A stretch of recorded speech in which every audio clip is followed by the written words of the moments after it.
किसी को नहीं मालूम अभी तक कि उस एफआईआर में क्या है, कौन सी धाराएं कौन सी नहीं है। जब ये लड़कियां मेडल जीत के आती हैं तो हम सब ट्वीट करते हैं, सब कहते हैं कि हमारा गर्व है।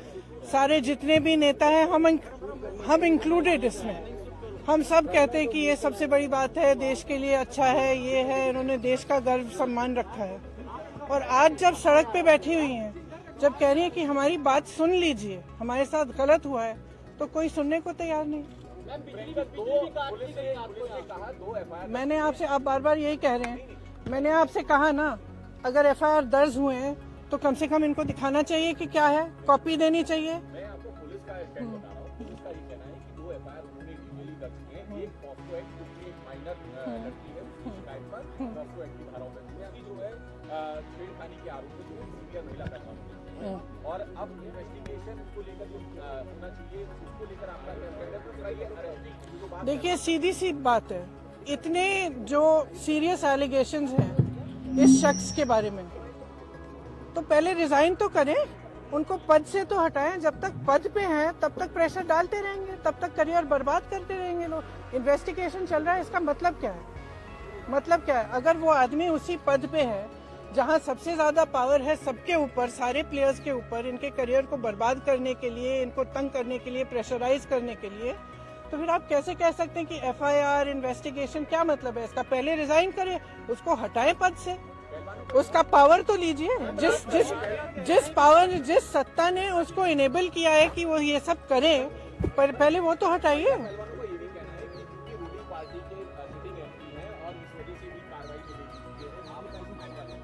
देखिए, जो मैं सुन रही हूँ, जो मुझे बताया गया है, और मैं पूरी तरह से बिलीव करती हूँ, क्योंकि ये लड़कियां जो हैं इतनी मेहनत करती हैं, इतनी ट्रेनिंग के लिए, इतने शोषण इनको देखने पड़ते हैं, इतना करना पड़ता है एज इट इज, अपनी फैमिलीज के लिए, परिवार के लिए, देश के लिए, प्रदेश के लिए इतना कर रही हैं, तो कुछ कह रही हैं कि इनके साथ, और एक नहीं कह रही है, बहुत सारी ऐसी लड़कियां हैं जिनके साथ ये सब हुआ है। तो मैं समझना चाहती हूँ, एक्चुअली मैं समझना चाहती हूँ कि सरकार इनको बचा क्यों रही है। वो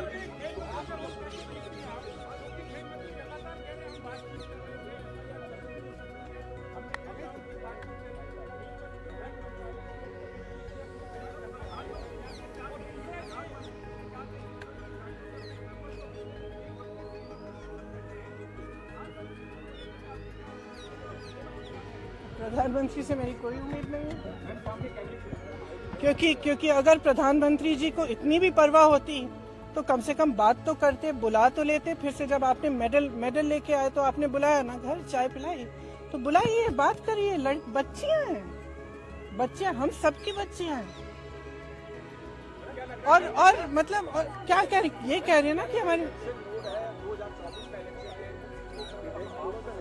अब भगवान जाने, मैं आपसे पूछ रही हूँ कि भाई इस आदमी को बचाने के लिए इतना सारा क्यों किया जा रहा है, जब इतनी सारी लड़कियां जिन्होंने देश के लिए इतना किया है, अपने परिवारों के लिए किया है, प्रदेश के लिए किया है, देश के लिए किया है, और इतना मतलब पर्सनल संघर्ष है इनका, आप देख सकते हैं, इन्होंने इतना किया है और आप उसको बचा रहे हैं। भाई इनको बचाओ ना।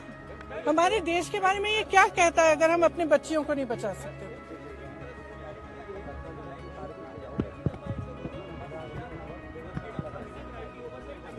आप भी जानते हैं, हम भी जानते हैं कि कमेटियां क्या होती हैं। बात टालने का काम होता है कमेटियां। हम कमेटी बना रहे हैं, आप कमेटी के साथ बात कर लो, आप, और फिर बात खत्म। यही चाहती है ना सरकार। क्यों? चाहे आप उत्तर प्रदेश के एक गांव में देखिए, चाहे कहीं पे भी देखिए, जब महिला का शोषण होता है तो सरकार मौन हो जाती है, चुप हो जाती है। उस बेचारी महिला को हर जगह जाकर एफआईआर दर्ज नहीं होता, एफआईआर दर्ज होता है तो उसकी कॉपी नहीं मिलती। ये कोई नई कहानी नहीं है, लेकिन इन लड़कियों में इतना दम है, इतना आत्मविश्वास है और इतनी करेज है, ब्रेवरी है कि ये लोग खड़े हैं और कह रहे हैं कि हम ये होने नहीं देंगे। तो पूरा देश, मैं आपको बता सकती हूँ कि प्रधानमंत्री जी पहचाने नहीं पहचाने, इनके मंत्री पहचाने नहीं पहचाने, इनकी सरकार पहचाने नहीं पहचाने, पूरा देश इनके साथ है, पूरा देश। और सिर्फ ये सरकार उस आदमी को बचाना चाहती है। सबसे पहले उस आदमी को उस पद से हटाइए, सबसे पहले।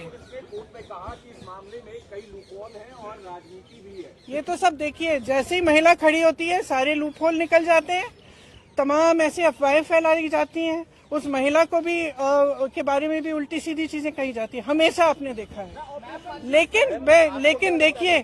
लेकिन देखिए ये संघर्ष करने वाली महिलाएं हैं, इन्होंने एज इट इज बहुत फेस किया हुआ है और ये फेस करेंगी, ये मुझे समझ में आ रहा है। आपने तो बहुत पूछ लिया। ऑपरेशन शीश महल में टाइम्स नाउ ने दिखाया कि अरविंद केजरीवाल ने अपने घर में 44 करोड़ उन्होंने खर्च किया सिर्फ इंडिया डिजाइन पे। देखिए आपको पॉलिटिसाइज करना है ये सब, नहीं तो मैं चली जाती हूँ, क्योंकि इसीलिए मैं, यही तो बात है। तो एक्शन तो तब होगा जब पब्लिक प्रेशर आएगा।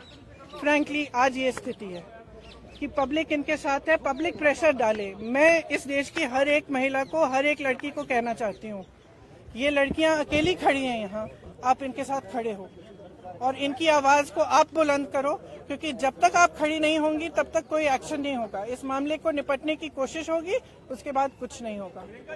तो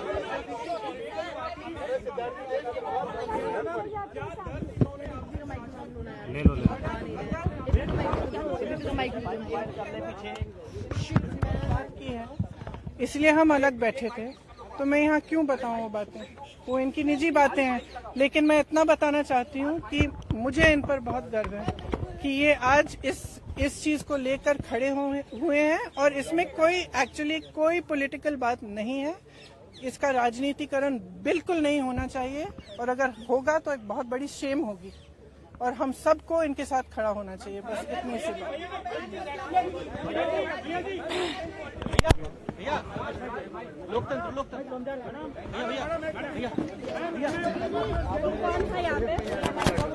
मारना ही कोई पकड़ के उसके साथ मैडम बिल्कुल मारना।